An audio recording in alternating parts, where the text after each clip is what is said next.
jalan bagaimana memilih jodoh untuk membangun rumah tangga yang bahagia. Jangan lupa bahwa membangun rumah tangga ini bukan hanya untuk 1-2 bulan, bukan hanya untuk 1-2 tahun, bahkan bukan cuma untuk kehidupan dunia.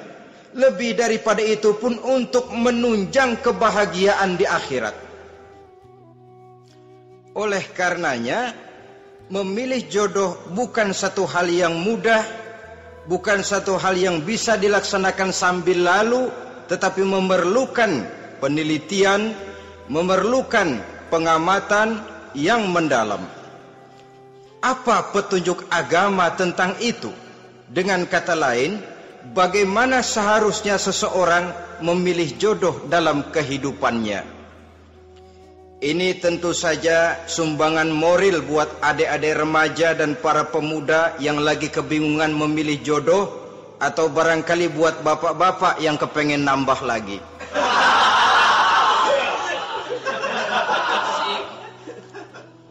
Mohon maaf kepada ibu-ibu, saya tidak menganjurkan, cuma ngajarin. Yang pertama, menurut Nabi, nikahilah perempuan itu karena rupanya, karena hartanya, karena keturunannya, dan karena agamanya. Ada 4 motif utama di sini. Pertama, memilih jodoh, lihatlah rupanya. Lagian siapa yang kepengen dapat jodoh rupanya nggak karu-karuan? Cari rupa yang cantik, indah, dan menawan. Namun jangan lupa, saya katakan di zaman di mana sering terjadi benturan nilai seperti sekarang ini, orang sulit untuk mendapatkan keaslian.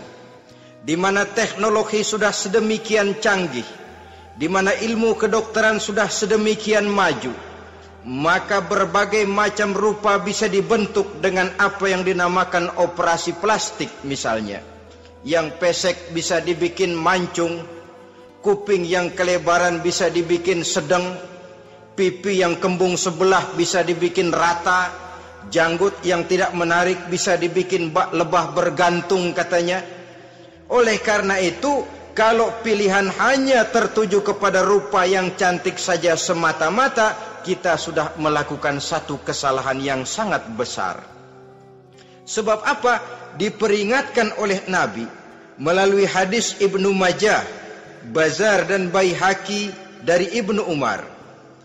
Janganlah kamu kawini seorang perempuan karena kecantikannya, sebab kecantikan boleh jadi akan mencelakakan.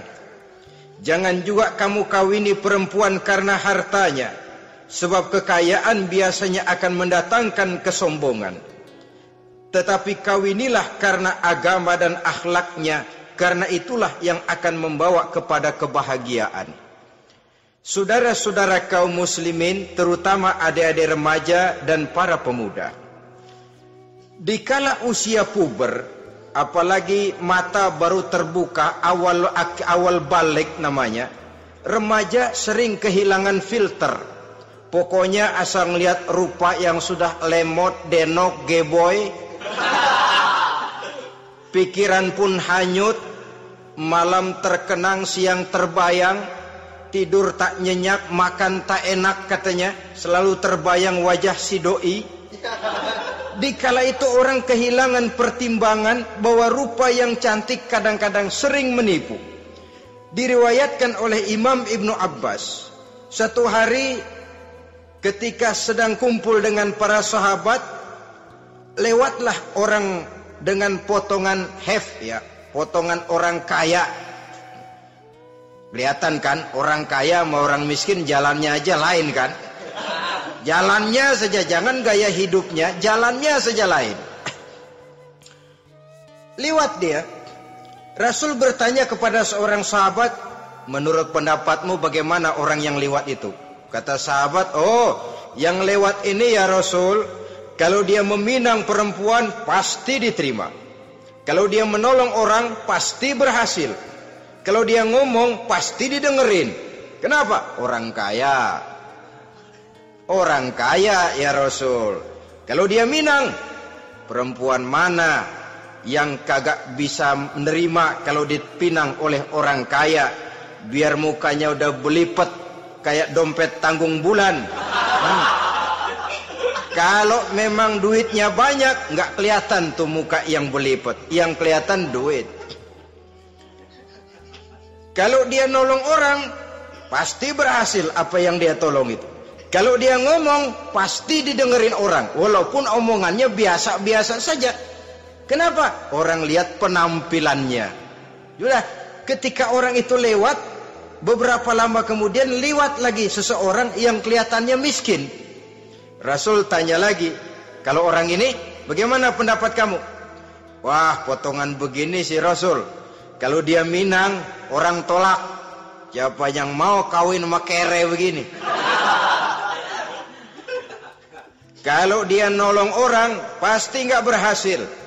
Kalau dia ngomong, kagak bakalan ada yang mau dengerin. Siapa yang mau dengerin orang susah ngomong? Setelah orang itu lewat, apa kata Rasul? Orang yang terakhir, yang lewat ini, yang barusan lewat, jauh lebih baik dari yang pertama yang lewat tadi.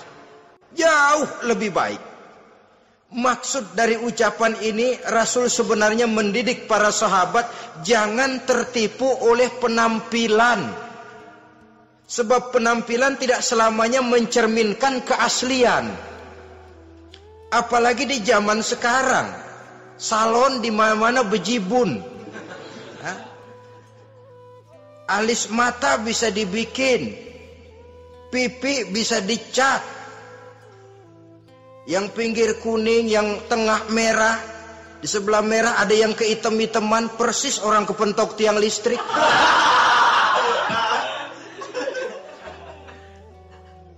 Kecantikan yang artifisial, kecantikan yang bukan alami. Karena itu silakan saja cari yang cantik, tapi jangan terpaku sampai di situ.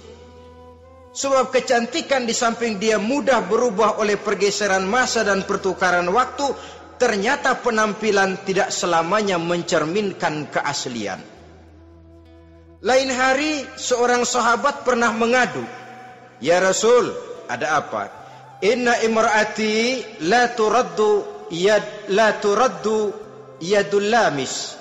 Ya Rasul, istri saya tidak pernah menolak tangan orang laki yang menjamahnya, mengajak salaman kepadanya. Apa jawab Rasul? Ceraiin aja. Tapi hati saya berat ya Rasul, saya cinta betul sama dia. Ya kalau hatimu berat, jaga dia baik-baik. Nah, dari riwayat ringkas ini kita ambil satu perbandingan.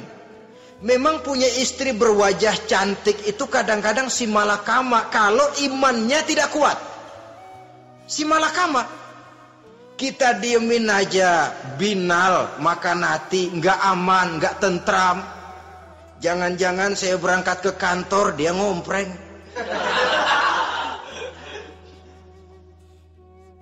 Buah si malakama, seperti orang tadi, ya Rasul. Istri saya kelihatannya sebenarnya tidak negatif maksudnya ini, cuma bersalaman, tapi terlalu ngobrol. La turaddu yadul lamis, tidak pernah menolak orang yang ngajak salaman. Ya sekedar salaman. Tapi kan awalnya dari salaman. Kalau sudah salaman kan strum bisa ngederdet dari tangan situ.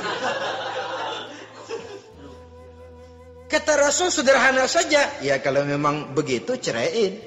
Saya nggak kuat Rasul, saya cinta betul sama dia. Kalau kau tak kuat berpisah dengan dia, jagalah dia baik-baik. Ajar, didik, tanamkan rasa keagamaan di dalam hatinya. Saudara-saudara kaum muslimin, jadi rupa yang cantik tanpa didasari oleh nilai-nilai agama akan membuat seorang suami di rumah tangganya seperti si malakama. Seperti berhadapan dengan buah si malakama kalau tidak diiringi dengan nilai-nilai moral yang luhur dan bekal agama yang tangguh. Akan pergi jauh dari rumah rasanya tidak aman. Sedangkan di rumah saja siapa yang akan mencari nafkah? Dan begitu selanjutnya. Orang tadi jelas berhadapan dengan buah si malakama. Didiamkan, makan hati. Sebab, maaf, kalau seorang suami sudah tidak punya rasa cemburu terhadap istrinya, itu kan yang disebut dayus. Dan dayus itu jangankan masuk surga, bau surga saja dia tidak dapat. Tapi cemburu dalam artian bukan cemburu buta, cemburu dalam artian yang wajar. Dia cemburu, akan dikerasi, takut kalau istrinya minta cerai, sedangkan dia cintanya sudah kadung medok bener.